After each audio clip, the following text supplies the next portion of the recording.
Hey y'all, this lesson is on making plaid papers. I have 2 plaid papers here that I made while prepping for this class. This paper here was made with a free filter plugin, and this paper here was made with a more expensive paper plugin. I'm going to be showing you how to utilize both of these, and you can choose which one you want to utilize. The thing that I want to first mention to you is that I often see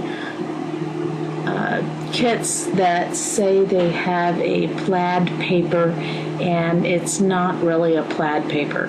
A lot of them confuse just putting a few horizontal stripes on a paper, maybe some horizontal and some vertical, and calling that plaid. That is not plaid at all. This plaid paper that I'm showing you here is diagonal, and that is the more traditional thought of plaid paper.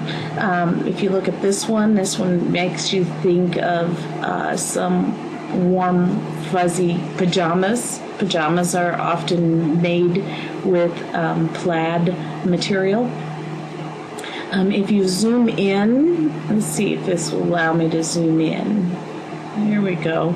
If we zoom in to about right here, you're going to see that when you do plaid paper, they are lines going one way and lines going another way, and where they intersect, it changes to yet another color.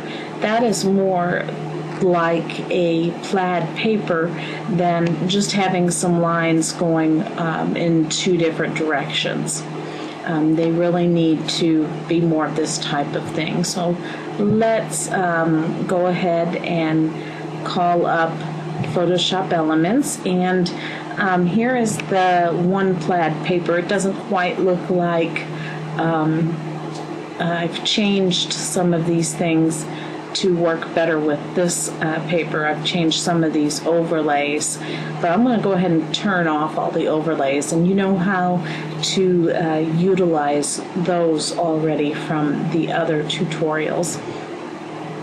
And here is the plaid that I created with the free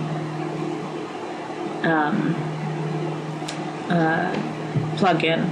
Let me open up. Here is the free plugin.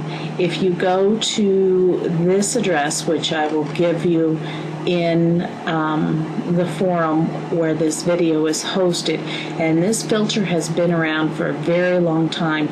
I don't think it's going to be going anywhere too soon. If you go here, or if you just search on the internet for simple filters, you will find this page. And if you scroll down, this is the index, but if you scroll down, you can hover over these to see what the various filters do. And you can download one of these at a time, I think. I'm not so sure. And here, of course, is the plaid one. But if you go down here and click, you can download the set of 10 filters and also download an extra one. And it gives you some instructions here. You don't really need this DLL file, but in case things don't work, it's here if you want to come back. But I just installed it without needing that at all. And after you download it, and then unzip it, you're going to want to create a folder, a new folder called Simple Filters, and put all of those filter files into it. And then you're going to want to put that filter file in your plugins folder. So I'm going to go to my computer. I'm going to show you how to find this. It's pretty simple. I'm going to go to my C drive, and you can see the shaded out ones are the ones that hopefully you've learned how to do this already. Have your computer set to see the hidden folders. And scroll down, and I'm in Windows 7 now, but I know it works the same in XP and Vista, and I'm sure very similarly in Mac.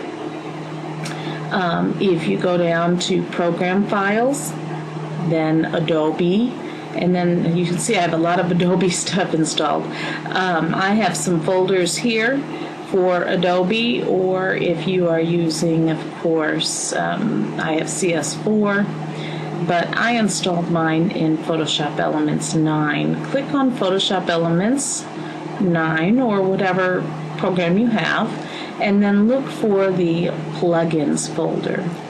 And then right here you're going to see that folder I created called Simple Filters, and inside it are all of those .8bf files, which are filter files from Simple Filters that I dropped in there. If I hit the back button, let's see, I've uninstalled 7, 8's still there, and there's that plugin file. If I go to my CS4, you see there's the plugin file.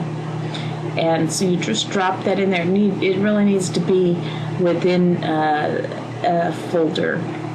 So that's how you install it. Restart Photoshop Elements.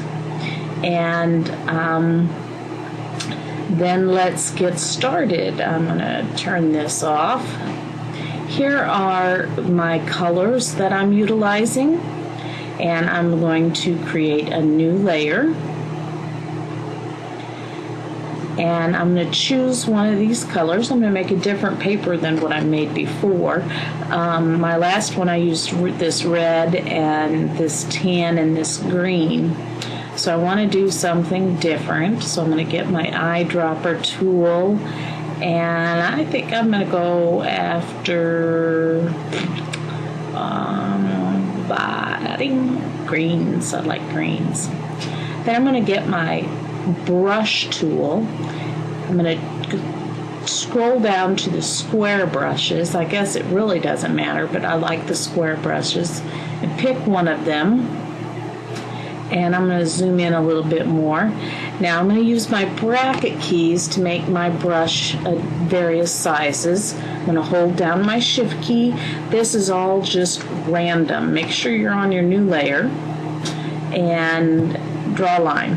And I'm going to go ahead and make that a little bit smaller and draw me another line. And maybe I'll make it a little bit bigger and draw me another line. I'm going to go then and choose this darker green and go right back to my line drawing. Let's make it just a little bit smaller. I'm using my bracket keys. I'm going to put that one right up to there. Whoops, Control Z. Click down and then draw. And let's put one down here just in case. Whoops, don't want that.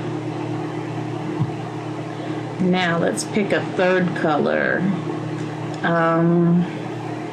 I like this cream color. It makes it outdoorsist. I don't know if it's going to make it. This is colors for the recipe challenge. Don't know if it's going to make it a recipe colors, but hey, I'm playing. And then I'm going to take this and fill in this area here. What you want to do is keep making these stripes until you've filled everything in. I think I need to run, whoops. Control Z is my friend. Or that undo button up there, they do the same thing. I'm gonna fill that in a little bit more. Okay, does it really matter? I'm just going kind of random here. And here's the next step. I can make it longer. I could add more colors, more sizes. The ideas are really endless with this. You get your rectangular marquee tool. And now this is sort of the important part, is to go to the mode drop-down menu and choose fixed ratio, and you do 1 by 1. This is going to make our square a square and not a rectangle or anything similar. And I'm going to click down and draw a selection of this in square. Make sure I'm on the right layer, hit Control J, and let's turn off all this stuff. And now here's what I've got to work with. I've got me a simple tile. And what I'm going to do with this tile next is to hit Control J again to duplicate it. Go to the image drop down menu, rotate, and either rotate it 90 degrees left or right. And then I'm going to simply lower the opacity, usually around 50%, but you know, variety, you get different things with different settings. I'm just going to do 50. So there we have it. We have a plaid tile. Now, I could use this just as it is and use this as a pattern. However, this is where that filter comes in really handy. So if you wanted to use your plaid paper just like this, you could. But let's take it a step further. I'm going to go ahead. I want to preserve these in case I might want to go back and make this later. So I'm going to duplicate them and right click and merge those two layers together, make those two invisible that I'm saving. So now here I have my pattern, my plaid pattern. I'm going to hold down my Control key and click on that thumbnail to get the marching ants around it. And that's an important step. Don't forget that step. I'm going to go to my filter drop-down menu, down here where it says Simple, and choose Diamonds. These are all those simple filters that I installed. Diamonds, and magically it has been converted into that diagonal, just like that. So now it is a great tile, and I am going to go to the image drop down menu.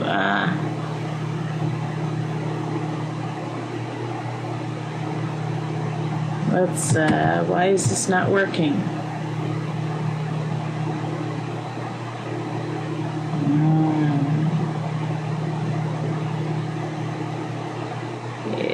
That should be working.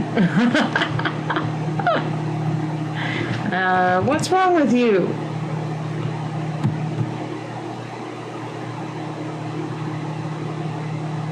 I am going to draw my selection this way. Now see. Well, there it is. Well, go figure that. But I want to go back and double check. I think I got this a little bit. Normally you can just do that control click on the layer, but my program is being finicky. So remember, there's always one way to, more than one way to do this stuff. So I have to zoom in, and it's pretty funny looking in it. Almost got me like a camouflage colors going on. Come on, come on, come on, come on, come on, come on. There we go. Alright. Edit. Define pattern. I could name it if I wanted to. I don't want to. Control D to deselect. Then we're going to... I turn that off. Don't need that. New adjustment layer. Pattern. There's my pattern. Click OK. Ooh, look, it got some funky stuff in there. I might want to recreate my pattern. Maybe not. Actually,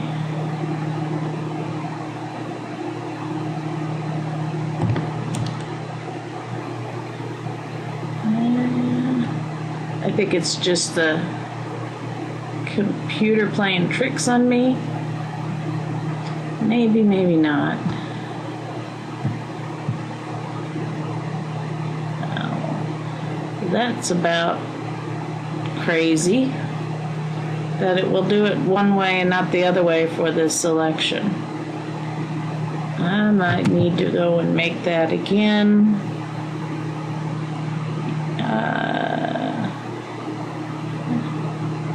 Some reason. Oh, there we go. It's in this pattern thing here. Ah, see, this is where your mistakes come in. You want to know where I made my mistake? Let's fix it. This is how you learn. All the way back here. Check this out. See that in there on my very first tile? There's a line there. So let's go and I'm gonna control click on this, make sure I'm on that layer. Let's go ahead and just draw another color in there. Let's zoom in and make sure they're all filled in. This would be a good, there's another one, see, look at it.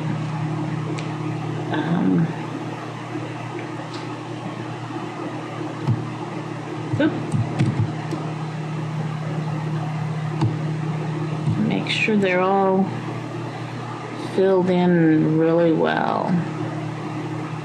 So there's no transparent areas. Well, I'll be. So then,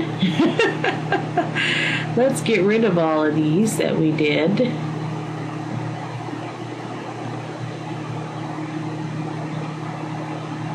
We can get rid of that original one we drew on.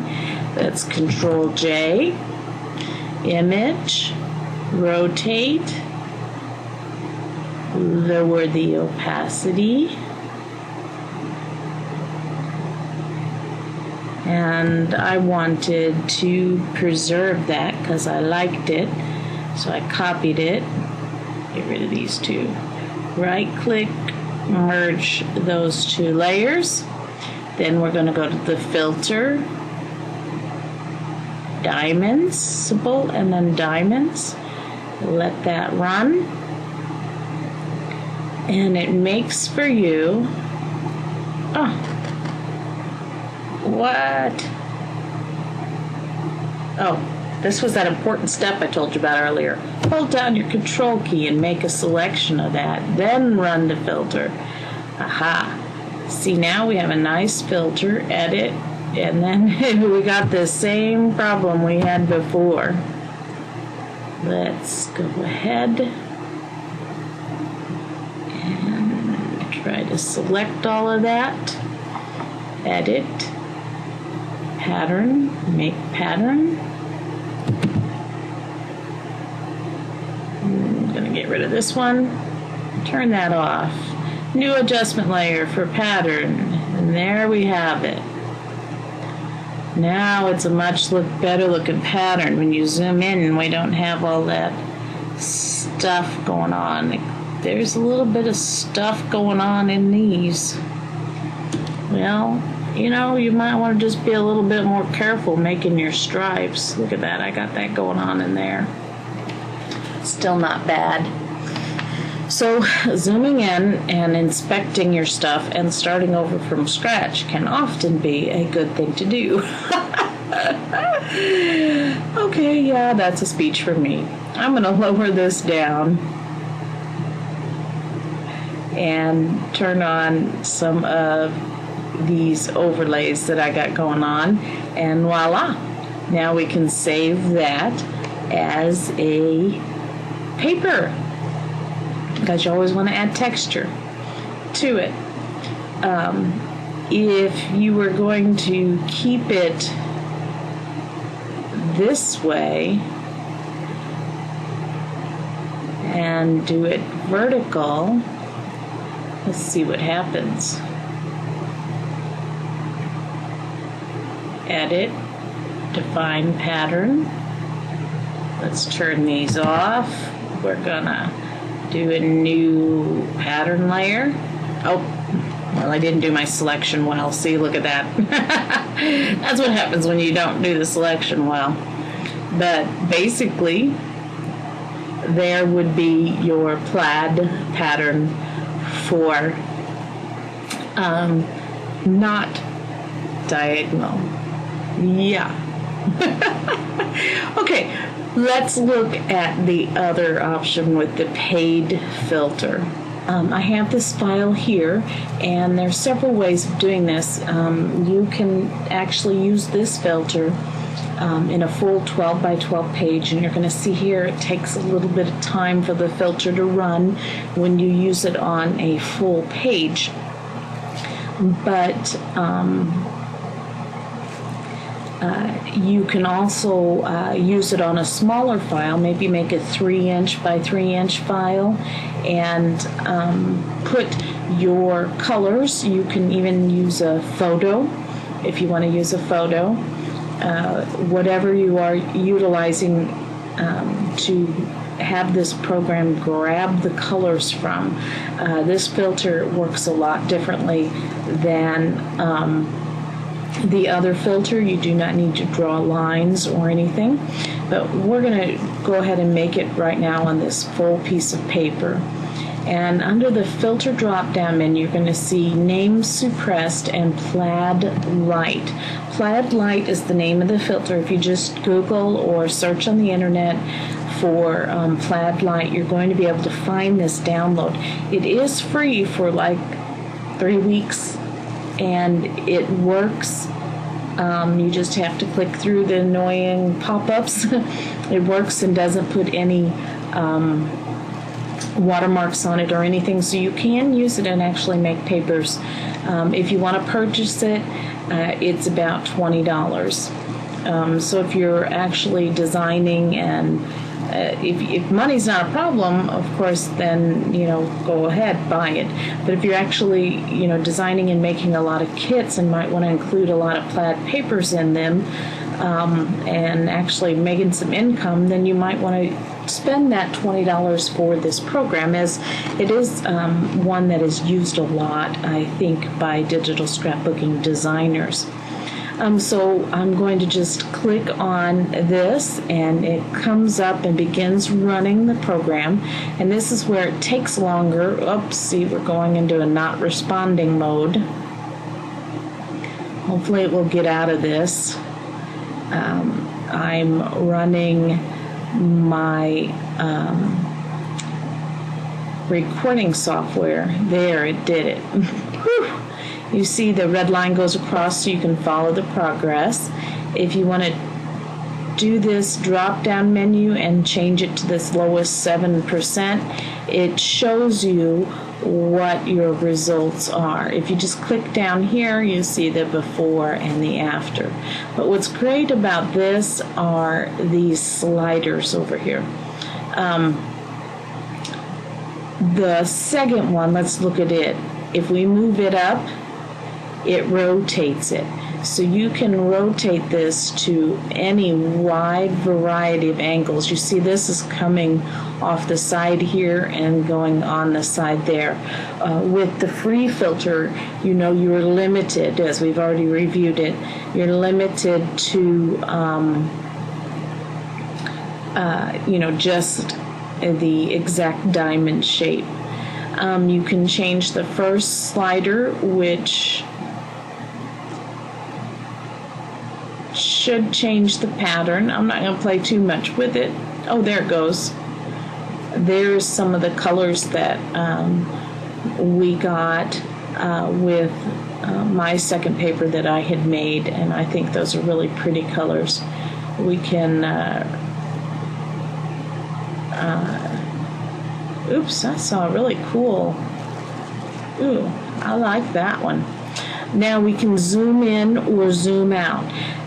When you're making, I didn't really show you this in the first half, but when you're making patterns, you can open it up and move the sliders to affect, you know, how much zoomed in. Basically, it is how often the pattern is repeated on your page. And in this case, it's this zoom. And so if you wanted that pattern to repeat more on your page, you would drop this down. Of course, you can move it way up too. I tend to like the smaller patterns because if you go back to my course 1 and the design principles, the larger the pattern, the more it, you know, gains visual weight. So I tend to like these lesser patterns. Of course, you don't want to go down too far. There, I kind of like that. I might make this one just a tad bigger though. There, that looks kind of good.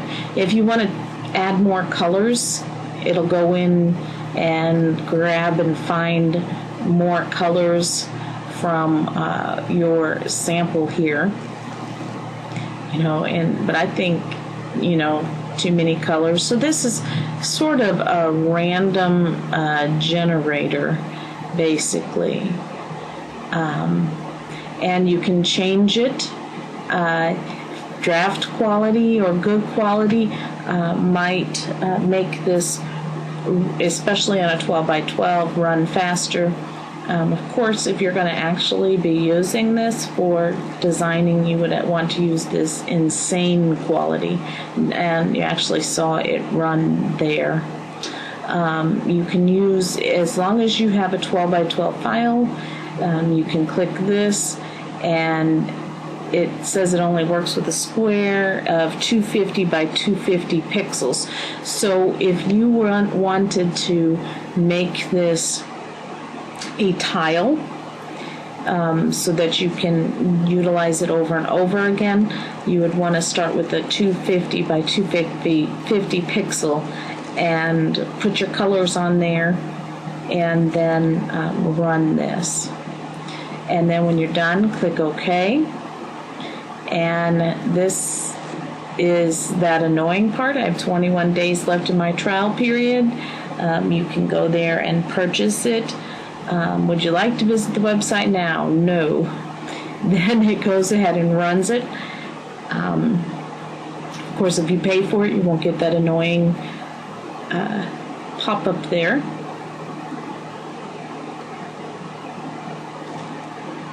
And now this puts it on the layer that you have your colors. So you could even just draw a few lines or whatever. And but just make sure you aren't doing this on an original photo. Make sure you have a copy of the photo or have brought this photo into a layer if you're going to be getting colors from a photo. And there you have it. I have my pattern paper. As I said, I could make a tile with it instead if I wanted to do that. But you can see this is really a nice paper.